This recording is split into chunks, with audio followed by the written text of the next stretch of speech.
기도하겠습니다. 하나님, 이 시간에도 성령님께서 함께 하심을 믿습니다. 우리 심령과 주의 종의 입술을 주관하여 주셔서 주님을 찬양하게 도와주시고 회개케 하여 주시고 고백할 수 있게 도와주시옵소서. 예수님의 이름으로 기도드렸습니다. 아멘. 할렐루야. 예. 지난 시간에는 우리가 죄의 뿌리에는 거절감이라는 게 있다고 말씀을 드렸습니다. 그래서 우리가 우리의 인생의 분기점은 무엇이냐? 정말 죽음에서 생명으로 옮겨지는 것. 또 우리가 소망이 없는 절망에서 정말 희망을 가질 수 있는 것. 또 죽은 이 소망에서 영원한 생명, 자유함을 누릴 수 있는 것. 이 분기점은 바로 무엇인가? 바로 우리가 거절을 하지 않고 예수님을 환영하는 거라 그랬어요. 예수님을 환영하는 것이 바로 영접이고요. 영접하는 순간 왜 그것이 우리의 인생의 분기점이 되는가? 그것은 하나님의 자녀가 되는 권세를 주셨기 때문에 그렇습니다. 겉모습은 우리가 예수를 믿고 안 믿고 겉모습은 똑같아요. 눈이 하나 더 생기는 것도 아니고 팔이 하나 더 생기는 것도 아니고 겉은 똑같지만 소속이 그 순간 달라진다 그랬어요. 세상의 자녀, 어둠의 자녀에서요 하나님의 자녀로 바뀌었고요. 우리의 목표는 세상에 살 때의 목표는 잘 먹고 잘 사는 거였지만 영원한 생명이라는 것이 있구나. 영원한 세계와 믿음으로 사는 세계를 누리게 되는 겁니다. 그렇기 때문에 하나님의 자녀가 되는 그 권세는 또한 우리의 혈통이나 우리가 육신의 육으로 태어난 것이 아니라 전적으로 하나님으로부터 난 자라고 말씀하셨어요. 우리가 뭘 잘했기 때문에 특별하기 때문에 하나님께서 선택하신 것이 아니라 우리가 선택해 주신 것이 아니라 창세 전부터 하나님께서 너는 내 자녀야 점 찍으셨다는 거예요. 그러니까 우리에게는 아무 공로가 없어요. 아무 공로가 없다는 것은 내가 조금 못해도 여전히 내가 어리석은 것이 많아도 하나님께로부터 난 자, 하나님께서 결정하신 문제이기 때문에 우리는 흔들리지 않는다는 거예요. 절대 사람의 기준이 아니라 하나님의 기준이기 때문에 우리가 세상 사람보다 구별된다는 것은 거기로부터 나오는 것인 줄 믿습니다. 그것이 나의 능력이 되어서요. 그래, 세상 사람 다 나 몰라주고 나를 다 거절해도 위대하신 하나님, 진리의 하나님, 생명의 하나님이 나를 거절하지 아니하시고 일찍부터 나를 선택하시고 나를 환영해 주셨어. 그것을 우리는 영적인 자존감이 세워지는 것이고요. 세상 앞에 당당해서는 은혜가 있는 줄 믿습니다. 지존파 같은 그 청년들도 분노와 시기와 분노와 이런 걸로 가득 차 있었지만 한순간에 그것을 깨닫고 나서 사람이 바뀌는 거거든요. 그런데 세상 사람들은 그 빛을 환영하지 않는다고 말씀드렸어요. 오늘 본문에도 예수님께서 우리를 위하여 이 땅에 오시고 예루살렘에 입성했지만 많은 사람들이 모이고 있지만 그 속에는 각기 다른 마음, 다른 뜻을 가지고 하나님 앞에 서는 것을 볼 수가 있습니다. 12장 1절에 보면 예수님께서 유월절 엿새 전에 베다니로 오셨다 이렇게 말씀을 드렸는데요. 이제 오늘 본문 9절에 가서요. 유대인의 큰 무리들이 예수님께서 예루살렘에 입성하신다는 소리를 듣고 모여들기 시작한다 그랬어요. 유대인들의 큰 무리가. 그런데 여러분 이들은 정말 마음속에 영적인 그런 갈망도 있고요. 민족적인 그런 갈망도 있어요. 언제 우리에게도 메시아가 빨리 와서 구원자가 오셔서 식민지로부터 좀 해방시켜줄 사람이 누군가 그러한 것. 그다음에 영적인 그런 갈망도 있었지만 그들의 심정 속에는 정말 예수님을 사랑하기보다는 예수님을 환영하기보다는 예수님이 어떤 분인가 어떤 사람인가 한번 보고 그거에 따라서 어떤 이익이 있는가 그것을 보려고 무리들이 모이기 시작을 합니다. 왜냐하면 나사로를 살려주는 그 순간부터 바리새인들과 대제사장은 예수님을 죽여야 되겠다, 체포해야 되겠다, 그런 마음을 갖고 선포를 했거든요. 그러니까 혹시나 내가 여기 와서 예수를 내가 잡는데 도움이 되거나 내가 앞장서다 보면 나의 지위가 높아질 수도 있고 내가 상급을 받을 수 있는 기회이기 때문에 사람들이 모이긴 모였지만 그 속에는 딴 마음을 갖고 모이기 시작을 했다는 것을 볼 수가 있습니다. 두 번째, 이들은 예루살렘 성에 모이긴 했지만 하나 예수님만 보는 것이 아니라 나사로도 보려 함이니라 이렇게 말씀하고 있잖아요. 죽은 자가 살아났대. 진짜 살아났으면 어떤 모습일까? 그가 어떤 마음이고 어떤 표정이고 어떨까? 이런 호기심 속에서 이 무리들이 모였다고 하는 겁니다. 여러분 10절서부터 11절에는 대제사장에 대해서 소개를 하고 있습니다. 이들이 모의를 합니다. 모의를 해요. 어떤 모의를 하느냐? 안 되겠다. 예수도 죽여야 되지만 나사로도 죽여야 되겠다. 그렇게 모의를 하는 거예요. 여러분, 우발적인 살인과 여러분 계획적인 살인은 또 하늘과 땅 차이거든요. 이들은 죽여야 되겠다. 왜 죽여야 되겠다고 생각을 했을까요? 나사로 때문에 많은 사람들이 예수를 이제 따라가기 시작하는 거예요. 많은 유대인들이 마음을 바꿔가지고 요동치기 시작을 하는 거예요. 수많은 무리들이 예수를 믿어야 되겠다, 그런 마음을 갖게 되니까 자기네 기득권이 흔들리기 시작하잖아요. 그러니까 예수뿐만 아니라 이 나사로도 죽여야 되겠다, 그런 마음을 갖게 됐죠.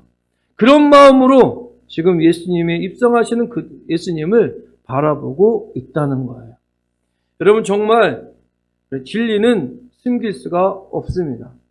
우리는 살다 보면 이 태양을 내 손으로 손바닥으로 가릴 수 있는 것처럼 그 죄와 그 연약함과 그 악랄함을 속이고 있어요. 다들 다 속이고 있고 자기가 잘하고 있는지 모르지만 절대 진실은 여러분 속일 수가 없는 겁니다. 태양을 우리가 어떻게 손바닥으로 가릴 수 있느냐, 그런 말이 있듯이 여러분, 나사로가 살아난 것은 진실이기 때문에 여러분, 사람들이 요동치고 있는 거 아닙니까, 여러분? 아멘. 진실이기 때문에.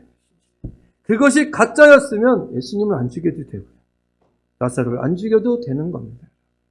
두 번째, 진실은 죽음의 대가를 치르게 된다. 진실을 여러분 이야기하면 죽음의 대가를 치릅니다. 그래서 예수님도 죽여야 되겠다, 나사로도 죽여야 되겠다, 그러잖아요. 여러분도 살면서, 저와 여러분 살면서 어떤 단체에서나 내가 진실을 얘기할 때가 있어요. 그런데 그 진실을 얘기할 때 환영받으면 좋겠지만 사람들로부터 여러분 따돌림 당할 수도 있거든요. 따돌림 받는 것이 바로 죽음의 대가를 치르는 거예요. 그래도 여러분, 진리에 대해서는 우리가 여러분 타협하지 않고 끝까지 믿음을 지키시기를 예수님의 이름으로 축복합니다. 또 한 가지, 이 진리는 영향력이 있다는 거예요. 아멘. 나사로가 살아났다는 것이 진짜거든요. 그게 진리거든요. 그 진리, 나사로가 살아났다는 그 자체로만으로도 영향력이 있기 때문에 많은 사람들이 여러분 요동하기 시작을 했다는 거예요. 아멘. 그래서 내가 진리편에 섰을 때, 진리의 말을 했을 때, 여러분이 정말 내가 만난 예수님을 증거할 때 대단한 영향력을 발휘하고 있음을 여러분 믿으시기를 축복합니다. 아멘. 나사로가 살아난 그 까닭에 예수를 죽이려고 하는 사람도 있었지만 수많은 무리들이 예수를 믿기로 작정했다고 했어요. 여러분, 우리도 알게 모르게 사람들 만나고 친구 만나면서 그래도 예수를 믿어야지 않겠어? 교회 좀 한번 다녀봐. 다 이렇게 한 번쯤은 다 하셨잖아요. 신앙생활 하면서 여러분 얼마나 그런 말씀들을 하셨겠어요. 그것이 그냥 지나가지 않고요, 내가 알게 모르게 그 영혼들 중에 어떤 한 사람은 여러분 생명을 취하게 되고요, 여러분 십자가의 길을 지금 어디에선가 같이 걷고 있을 것이라 믿습니다. 나의 영향력이 그렇게 대단하다는 거예요, 여러분. 내가 만난 예수님을 전하는 것이 대단한 영향력을 갖고 있음을 이야기를 하는 겁니다. 그러므로 여러분, 내가 돈이 얼마나 많냐, 적냐, 성공했냐, 실패했냐, 이런 거 중요하지 않아요. 진짜 중요한 것은 뭐냐면 그 상황 속에서 내가 얼마나 살아계신 하나님을 드러냈는가가 중요한 거예요. 내가 이루 말할 수 없는 육신의 고통이 있어요. 하나님이 고쳐주지는 않으세요. 그러나 그 육신의 고통 속에서 내가 살아계신 하나님을 오히려 증거할 수 있다면, 야, 저렇게 아픈데도 어떻게 희망을 잃지 않고 웃음을 잃지 않고 하나님을 증거할 수 있을까? 그것이 중요하다는 거예요. 건강한 게 중요한 게 아니에요, 여러분. 건강한 것 때문에 하나님을 드러내지 못한다면 의미가 없다는 거지, 여러분. 그러므로 여러분, 우리가 하나님 편에 서면 내가 있는 그 환경과 그 처지가 하나님을 드러내는 찬스구나. 여러분, 하나님을 드러내야지 내가 완벽한 것이고 하나님의 뜻이 거기에 있구나. 그렇게 우리가 살아가야 될 줄 믿습니다. 단 한 사람 때문에 여러분 구원의 역사가 이루어지고요. 단 한 사람 때문에 엄청난 영향력을 끼친다는 것을 우리가 믿으시기를 축복합니다. 아유, 뭐 나 하나 믿었는데 뭐 대단하겠어? 뭐 교회 숫자 조금 오르고 말겠지? 그게 아니에요. 여러분 한 사람 때문에 여러분이 가정이 변하고 여러분이 가문이 변하고 있고요. 어떤 한 사람 때문에 우리 인류가 변하고 민족이 변하고 있잖아요. 그래서 한 사람이 믿는 것이 엄청난 영향력을 갖고 있음을 우리가 알아야 된다는 것이죠. 드디어 예수님께서 12절 14절에 보면 예루살렘 성에 입성을 하십니다. 많은 무리들이 나사로가 살아났던 소문을 듣고 또한 메시아에 대한 열망을 갖고 모여들기 시작을 했습니다. 13절에 보면 종려나무 가지를 흔들었다. 종려나무 가지는 뭐 열대성 식물이라고 하는데요. 존경과 사랑과 영광을 상징하는. 그래서 여러분 종려나무 가지를 환호성을 환호성을 질렀대요. 저질리는 것이 아니라 환호성을 질렀대요. 졸지 마세요. 저질렀대요. 뭐라고 질렀을까요? 호산나 호산나 찬송하리로다. 주의 이스라엘의 왕으로 오신 주를 찬송하리로다. 아멘. 호산나 호산나가 무슨 뜻이냐고 용민이가 물었다고 하는데, 용민아 잘 들어라. 호산나 호산나는 나를 구원하소서. 나를 구원하소서. 우리를 구원하소서. 이스라엘의 왕으로 오신 주여. 그리고 찬송하리로다. 찬송하리로다. 그렇게 큰 소리로 외쳤다는 거예요. 그런데 이 문제가 지금부터 문제인 거예요. 찬송했던 그 환호성이 5일만 지나면 바뀝니다, 여러분. 예수를 죽여라, 죽여라, 죽여라, 죽여라로 바뀌고요. 천하에 없는 나쁜 사람으로 여러분 하루아침에 땅끝으로 떨어뜨리는 그 소리를 이 사람들이 그대로 하게 됩니다. 예수님은 여러분 이들이 입성했을 때 호산나 호산나 환호성하는 모습을 보고 기뻤을까요? 마음속으로 너무 슬프셨을 거예요. 왜? 영적으로 너무 무지해. 인간적인 눈으로만 보고 자꾸 하나님을 바라보려고 하는 거야. 우리 민족을 해방시켜 주실 분, 인간의 부족한 것을 채워주실 분 정도만 생각하는 것이지, 이 예수님을 정말 영적으로 모든 인류의 죄를 지고 가실 어린 양인 것을 보지 못하고 있는 거예요. 예수님께서 우시는 적이 또 한 번 있었어요. 나사로가 죽었다고 누이들도 울고 동네 사람도 같이 우니까 예수님도 우셨어요. 나사로가 죽어서 우신 게 아니라 왜 이렇게 믿음이 없고 영적으로 무지하냐. 내가 살린다고 하지 않았냐. 살린다고. 그러니까 그래도 믿질 않아요. 부활의 날에 살릴 줄 믿습니다. 그게 아니라 지금 살린다고. 지금 믿음이 없는 것을 보고 예수님께서 우셨어요. 지금도 여러분 수많은 군중들이 호산나 호산나 하지만 그 마음은 찢어졌을 거예요. 어리석은 인간, 무지한 인간들. 죄의 가장 큰 죄의 특성은 영적인 무지래요. 영적인 무지. 영적인 건 몰라도 여러분 죄가 되는 거고요. 거기에 플러스 게으름이 여러분 죄의 특성이래요. 영적인 것에 대해서 깨달으려고 알려고 애를 쓰지 않는데, 그래서 영적으로 부지하다.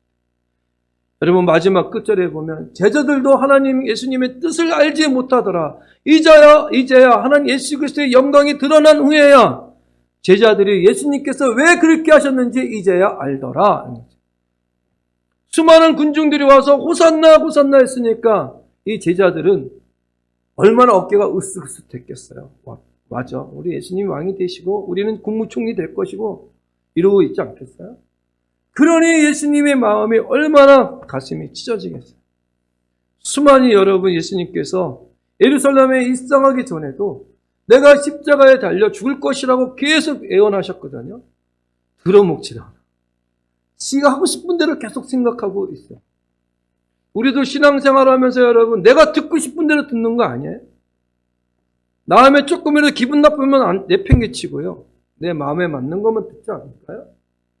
그건 영적인 무지로서 여러분 예수님께서 슬퍼하시는 사람입니다. 여러분 큰 무리가 지금 화호성하고 있지만 한호성을 지르고 있지만 진정으로 예수님을 영접하고 있을까요? 거절하고 있는 걸까요? 겉모습은 예수님을 영접하고 있는 것 같이 보이지만 마음속으로는 실질적으로 난 너 마음에 안 들면 얼마든지 건절할 거야. 지금은 내 뜻에 맞는 것 같이 환영하는 거지만 진정한 환영이 아니에요. 정말 어린 양으로 보이게 되면요, 내 생명을 주고도 주님 사랑해야 될 것이고요, 뜻을 딱 쫓아가야 될 것이고요, 그런 고백 속에 사랑을 고백하는 그것이 진정한 환영이지. 지금은 가짜 환영이기 때문에 예수님께서 슬퍼하시는 것이죠. 아멘. 우리는 여러분 예수님을 수없이 부르고 있습니다. 찬양 중에서도 예수님 예수님하고 일주일 살면서 여러분 수시로 예수님을 찾으시죠? 예수님 예수님. 그런데 정말 예수님이 우리를 보고 기뻐하실까요? 슬퍼하실까요? 너를 왜 불러? 나 왜 찾았어? 이거 마음에 안 들고 저거 마음에 안 들어요. 맨날 그러면. 영적인 그 세계는 내가 힘들 때도 있어야 되는 건데 왜 힘들기만 하냐고 계속 얘기할 때 하나님 슬퍼하지 않겠어요? 영적인 세계는 내가 광야를 반드시 지나가야 되는 문제인데 광야를 지나가지 않겠다고 떼쓰고 있는 건 아닐까요? 그렇다면 우리는 진짜 예수님을 환영하고 있는 게 아니에요, 여러분. 친구로, 나의 신랑으로 환영을 해야 될 텐데 나의 문제를 그때그때 해결해주는 해결사처럼 그를 찾으시면 환영하는 것이 아니죠. 인격적인 관계가 절대 아니라고 생각을 합니다. 오늘 종려 주일날 내 마음의 종려나무를 진정한 마음으로 흔드는 시간이 되시기를 예수님의 이름으로 축복합니다.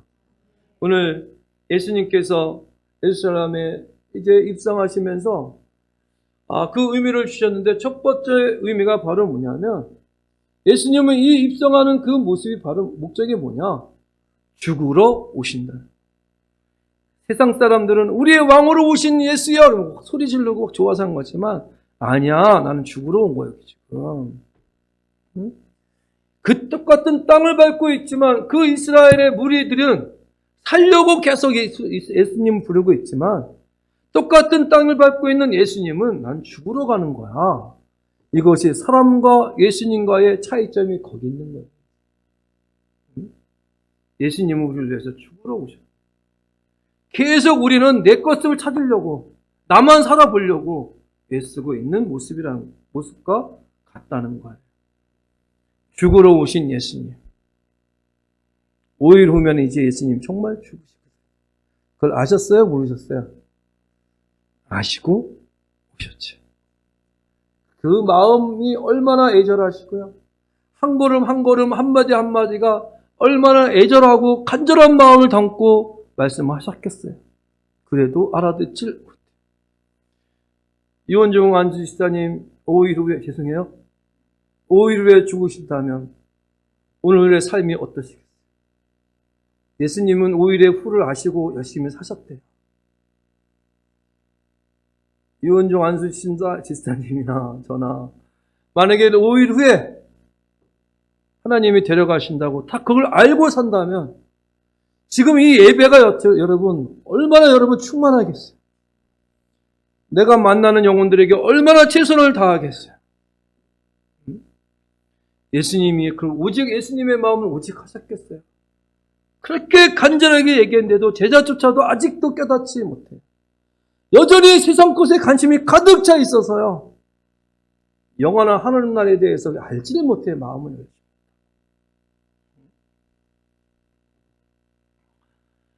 여전히 우리는 5일 후에 그걸 생각하지 못하고 천년만년 살 것처럼 맨날 없는 거 가지고 없는 게 생기면 어떻게 된다는 건데 도대체가 그렇게 욕심으로 산대요. 그렇게 욕심과 허무함으로 살다가 끝난대요. 우리가 주어진 이 시간 속에 우리도 예수를 위하여 어차피 죽는 거 예수를 위하여 죽기로 작정하고 살아야 될 줄 믿습니다. 두 번째는 예루살렘에 입성하신 이 예수님의 그 모습은 스가랴서 9장 9절 말씀처럼 스가랴서 9장 9절 시작. 그는 공의로우시며 구원을 베푸시며 겸손하여서 나귀의 작은 것 곧 나귀 새끼니라. 여러분 구약에 다 하나님께서 예언하시고요. 신약은 구약의 성취라고 그랬어요. 성취. 하나님이 갑자기 하신 게 아니라 다 예언하시고 예언대로 착착착착 움직이시는 거예요. 예언의 말씀에 응하기 위해서 이 예수님도 그 말씀에 순종하여 어린 나귀를 타고 입성을 하시는 겁니다. 여러분 정말 생각을 한번 해보세요. 나귀를 타고 예수님이 오십니다. 용민이가 요만한 강아지를 타고 여기 중리계급장 딱 달고 여기 다 멋있게 들어온다고 생각해보면 얼마나 웃기겠어요. 집차라도 타고 와야 되지 않겠어요? 여기는 되게 멋있고 탁 그런데 강아지를 타고 탁 들고 왔어요. 얘가. 나를 따르라 그러면 웃기는 현상이에요. 예수님이 정말 웃기는 현상이에요. 만왕의 왕으로 오시는 예수님께서 그럼 백마를 딱 타시고 많은 군사들과 함께 빰빠랑 하면서 나팔을 불면서 웅장하게 등장해야 되지 않겠어요? 개선장군처럼. 그런데 여러분 말도 아니고 나귀 중에서 또 어린 새끼야. 가장 작은 거. 나귀는 정말 착해서 순종을 잘한다네요.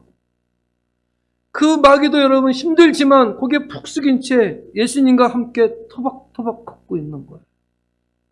우리도 십자가가 힘들지 모르지만 이 나귀처럼 착하게 순종하며 한 발 한 발 가야지 된다는 거예요. 거절감이 많은 사람일수록 여러분 절대 하나님 앞에 순종하지 못합니다. 못해요. 어느 정도 생기면 교회를 떠나고 어느 정도 생기면 쉬어요. 신앙생활을 쉬어요.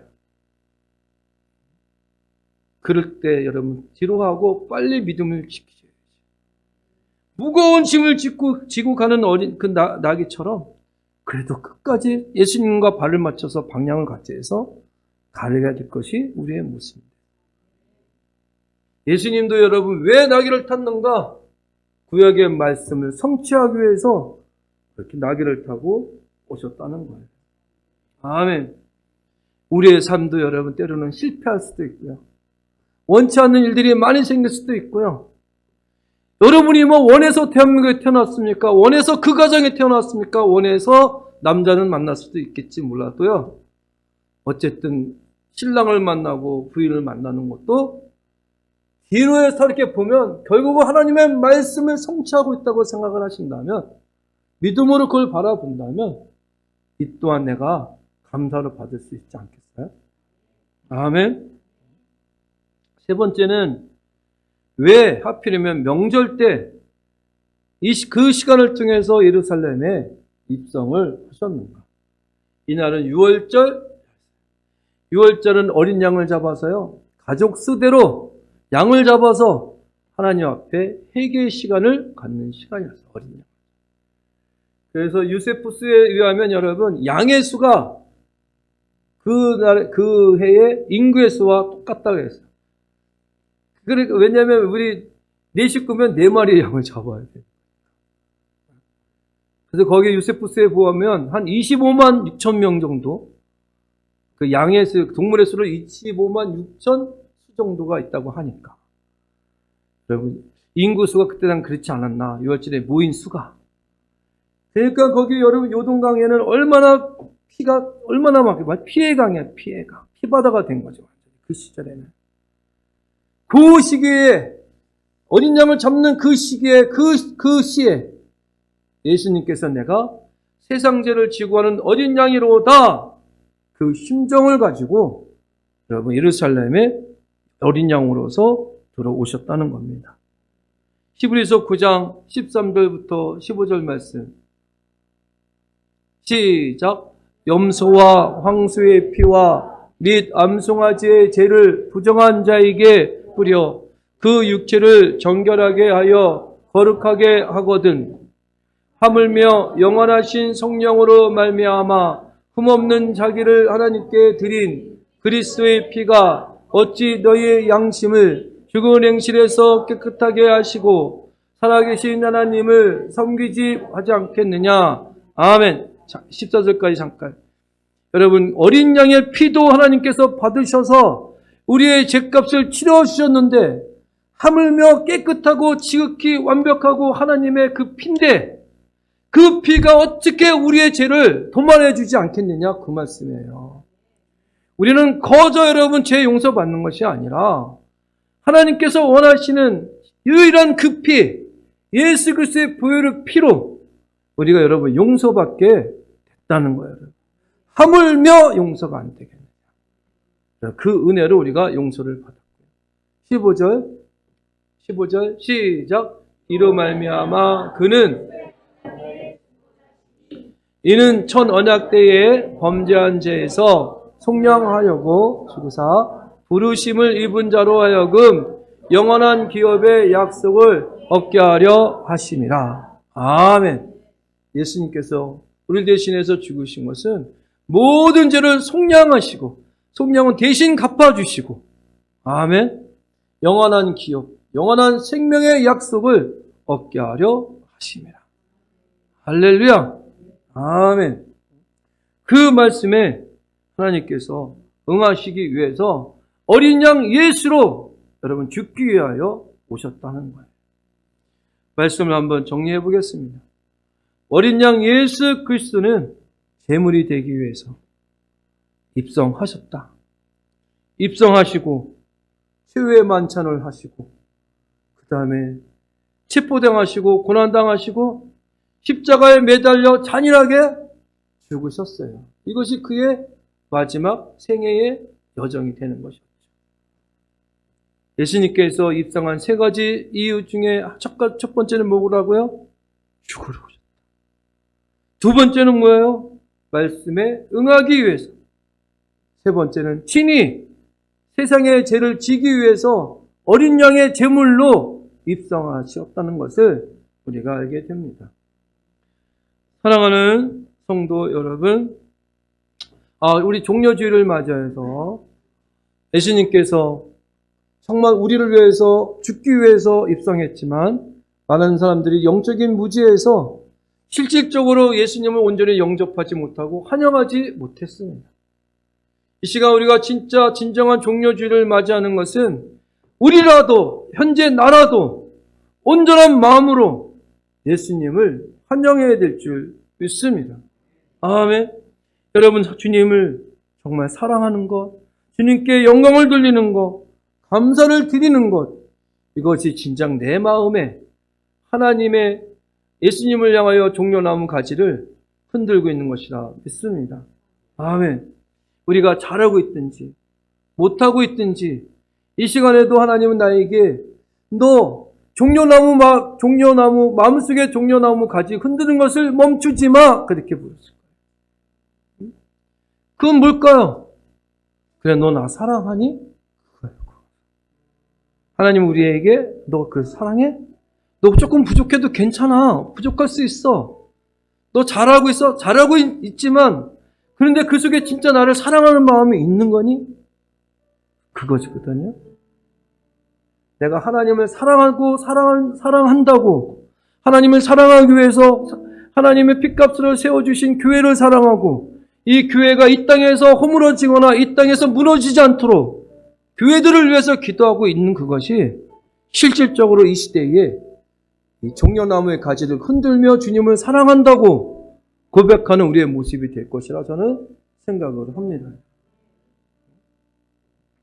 하나님께서 슬퍼하는 이 나라 이 땅의 교회가 아니라 하나님께서 기뻐 받으시는 여러분 한 분 한 분이 교회잖아요. 그런 교회가 되시기를 예수님의 이름으로 축복합니다. 우리 찬양하고 기도하겠습니다.